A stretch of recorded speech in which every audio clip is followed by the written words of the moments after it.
Good afternoon, students. So this is Arvind, Assistant Professor, Department of Triple DBSIT Kavali. So in the previous class, I discussed about some tests on DC machines. Those are direct loading test. That is nothing but the brake test. And secondly, I discussed about some brake test and Simmons test. And in the last class also, I discussed about few more tests. Those are um, retardation test. And now in this class, I'm going to discuss retardation test. Okay. So coming to the retardation test, so this method is generally employed to shunt motors. Okay, retardation test is generally employed to shunt motors. So from this method, we can get stray losses. From this method, we can get stray losses. Thus, if armature and shunt copper losses at any given load current are known, okay, if armature and shunt copper losses at any given load current are known, then efficiency of a machine can be easily estimated. Okay, next. So this is the circuit arrangement for the retardation test on DC shunt motors. So here I am taking one DC motor, one DC shunt motor. So here it consists of the armature winding. It represented with A1 and A2 terminals. And next we have parallel with DC motor is in parallel with the voltmeter, that is V1. And next we have separately excited DC supply for the field winding. Separately excited DC supply for the field winding. It is indicated with the letters F1 and F2. Okay, next we have one switch. So this switch is connected to the load resistance RL and ammeter, and the ammeter is connected to the load resistance. And we have separately we have one voltmeter. It consists of a DC supply, and it also consists of starting resistance. Okay, this is the circuit arrangement for the retardation test. So next, the machine whose test is to be taken is run at a speed which is slightly above its normal speed. Actually, the machine runs at a speed of 1500 RPM, that is the rated speed of the machine. But here, the machine whose test is to be taken is run at a speed which is slightly above its normal speed. That means the supply to the motor is cut off. The supply to the motor is cut off while the field is kept excited. Okay. Next, the armature consequently slows down and its kinetic energy is used in supplying the rotational or stray losses, which includes iron loss, friction loss, and windage losses. Okay. So here actually the armature consequently slows down by using a field rheostat and starting resistance like this. So consequently slows down and its kinetic energy is used in supplying the rotational or stray losses. So actually I discussed this one. So this retardation test is performed because to calculate the stray losses. So which includes iron, friction and windage losses. Iron, friction and windage losses. Next, if I is the moment of inertia of the armature and omega is the angular velocity. So here I am taking moment of inertia of the armature and omega is the angular velocity. And kinetic energy of armature is, we know the formula from the physics also, that is half I omega square. So this kinetic energy of armature is used in this test. And next we have rotational losses. So this rotational losses is also known as the stray losses. So here the rotational losses W is equal to rate of change of kinetic energy. That means d by dt of half I omega square. So this is the rotational loss, and it is also written as I into omega into d omega by dt. So this is the rotational loss in the retardation test. And angular, you know the angular velocity, that is omega is equal to 2 pi n by 60. So here we have W is equal to I into in omega plus substitute 2 pi n by 60. So that into d by dt of in omega also we substitute this one 2 pi n by 60. So that is equal to I into 2 pi n by 60. So here I am taking 2 pi by 60 separately, that is 2 pi by 60 into we have n, that means dn by dt. So that is equal to I into 2 pi by 60 whole square into n into dn by dt. So this is the rotational loss in the retardation test. And next, thus if we want to find the rotational losses, the moment of inertia I and dn by dt must be known. So these are the two quantities we have to know before calculating the rotational losses. Okay, firstly we will see the determination of dn by dt. So these quantities can be found as follows. That is, in the first one, we will discuss determination of dn by dt. So this is the characteristic diagram or curve of the dn by dt. So here on the x-axis we will take the time, and on the y-axis we have to take the speed. And here it is the curve. This is a half circle. So actually this AB line indicates the tangent line. So this AB line, here I am draw a tangent line to the this curve. So this is the tangent line AB, and the intersection point of this curve and tangent line, it is indicated with the letter C. Okay, so here actually from the experimental setup of the retardation test, the voltmeter V1 which is connected across the armature will read the back EMF of the motor. So we know that the back EMF is proportional to the speed. You know already this one from the back EMF concept. So that voltmeter is calibrated to read the speed directly. And when the motor is cut off from the supply, the speed decreases. And next, the time required for definite decrease in speed is noted with the help of stopwatch. So here in this, actually in the practical session, we have one stopwatch. By using this stopwatch, we have to note down the time required for definite decrease in the speed. Okay, and a curve showing variation between time and speed. That is, in the previous slide we seen the diagram. Okay, that curve showing the variation between time and speed, which is obtained from voltmeter, which is suitably calibrated, is shown on the in that figure. Okay, next. So at any point C corresponding to normal speed. So actually in that curve, I shown that one curve is there, half circle, and one tangent line is drawn, touches from that curve. So the intersection point we noted as C. So at any point C corresponding to normal speed, a tangent AB is drawn. Then dn by dt is equal to, here I am taking OA and OB. So OA in RPM and OB in seconds. So that is the speed, change in speed. dn by dt is equal to OA by OB. So the value is obtained from the above can be substituted in the expression for W, which can give the rotational loss.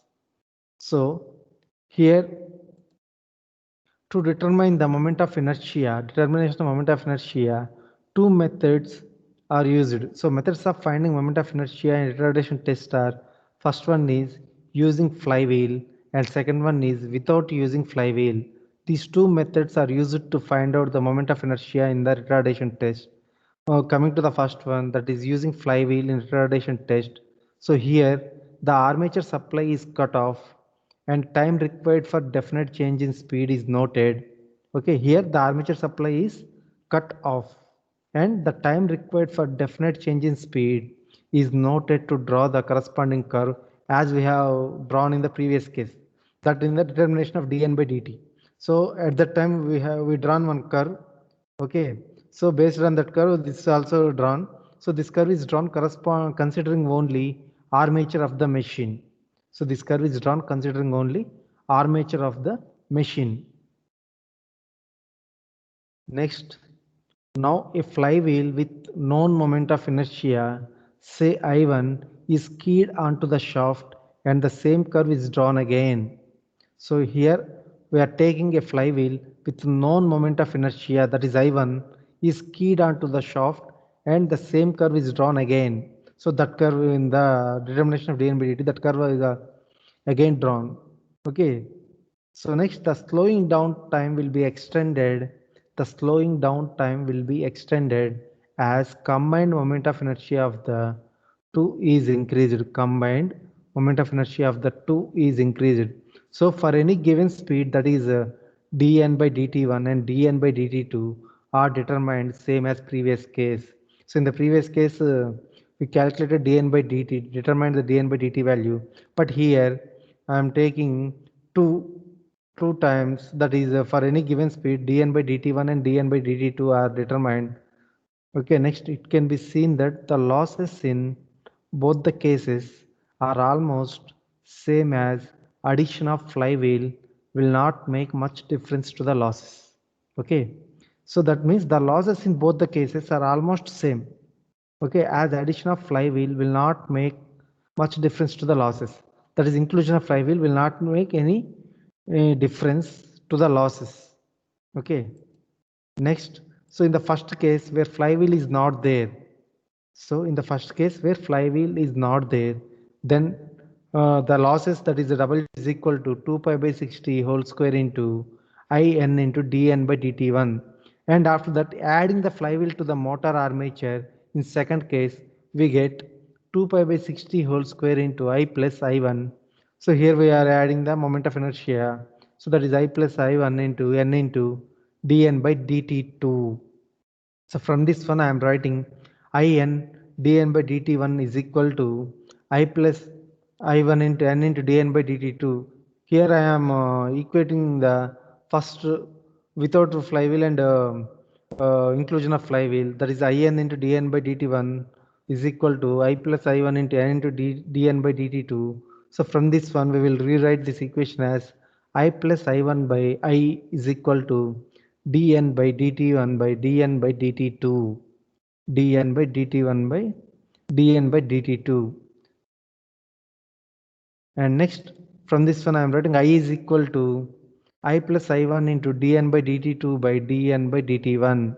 So from that equation I am rewriting this equation as I is equal to I plus I1 into dn by dt2 by dn by dt1.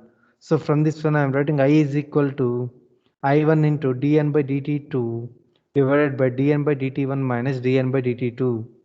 And from this one we will rewrite this equation as I is equal to I1 into dt1 by dt2 minus dt1. So from this one I am writing I is equal to I1 into t1 by t2 minus t1. I is equal to I1 into t1 by t2 minus t1. So this is the moment of inertia for by using with flywheel.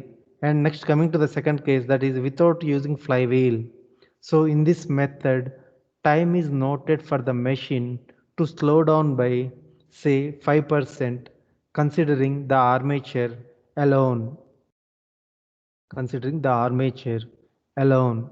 So then a retarding torque, either mechanical or electrical, is applied. So for this one I am applying the retarding torque, that is in either a mechanical or electrical form is applied. So preferably electrical retarding torque is applied and time required to slow down by 5% is noted again. Actually in the first point also I discussed this one. So actually without using flywheel method to determine the moment of inertia, in that one for the machine to slow down by say 5% considering the armature alone. So for the armature, I am giving mechanical or electrical retarding torque. So actual preferable electrical retarding torque is applied and time required to slow down by 5% is noted again. So the method by which electrical torque can be provided is shown in the diagram also. Okay, so that is in the first diagram. So in which the switch S after disconnecting from the supply is thrown to terminals 1 dash 2 dash. If you see this diagram, you will understand for the switch we are using the terminals 1 dash and 2 dash. So in which the switch S after disconnecting from the supply is thrown to the terminals 1 dash and 2 dash. And next, so the machine then gets connected to a non-inductive load resistance RL. So actually in the diagram, on the bottom of the diagram, we have the inductive load, inductive load. So here the power drawn by this resistance, that is the non-inductive load resistance, will act as a retarding torque on the armature, which will make it slow more quickly. Okay, So the armature which will make it slow more quickly by drawn a power drawn by this resistance will act as a retarding torque on the armature. Next, the additional loss in the resistance will be equal to product of ammeter reading and the average reading of the voltmeter. Suppose for a fall of 5% of voltmeter reading, the time is to be noted. The time is to be noted. So the ammeter reading is also changing. So its average reading is taken. Okay, the ammeter reading is also changing from that one. Its average reading is also taken. Next, thus the additional loss is this one, Ia square into Ra plus R. So actually IRA you know, but here R is there. So this R is the non-inductive resistance value. Okay, here let T1 be the time when armature is considered alone and T2 be the time when the armature is connected across a load resistance, that is R, capital R. Okay, so here V be the average voltage across R and IA. Okay, R means non-inductive resistance and IA be the average current, and W dash is additional retarding electrical torque supplied by motor. Okay, W dash is additional retarding electrical torque supplied by the motor. So from this one I am writing W is equal to, you know, this formula from the retardation test, that is W is equal to 2 pi by 60 whole square into I into N into dN by dt1. So here I am adding W dash also, that is the additional retarding electrical torque supplied by the motor, that is W plus W dash is equal to 2 pi by 60 whole square into In into dN by dt2. Okay.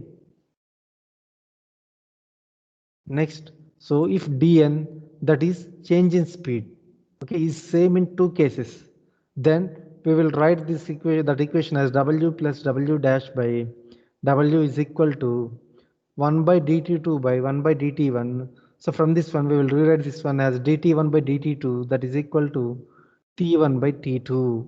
So from this one, from that equation, that is W plus W dash by W is equal to T1 by T2. We will rewrite that equation as W plus W dash into T2, that is equal to W into T1. And next, W of T1 minus T2. So here I am taking common W common, that is W of T1 minus T2 is equal to W dash T2. So from this one I am writing W is equal to W dash into T2 by T1 minus T2. So here dN by dt1 is rate of change in speed without extra load. Okay, whereas dN by dt2 is rate change in speed with extra electrical load, which provides retarding torque. So finally, the retardation test is used to calculate the efficiency of the motor, that too for a shunt motor. And next, we have to calculate the rotational losses, that is stray losses, from this test. Okay, so in the next class, I'm going to discuss some numerical problems on these testing of DC machines like brake test, Simmons test, okay, and next retardation test, field test, and Hopkinson test. By using those all tests, we have to solve the problems in the next class. Okay, thank you.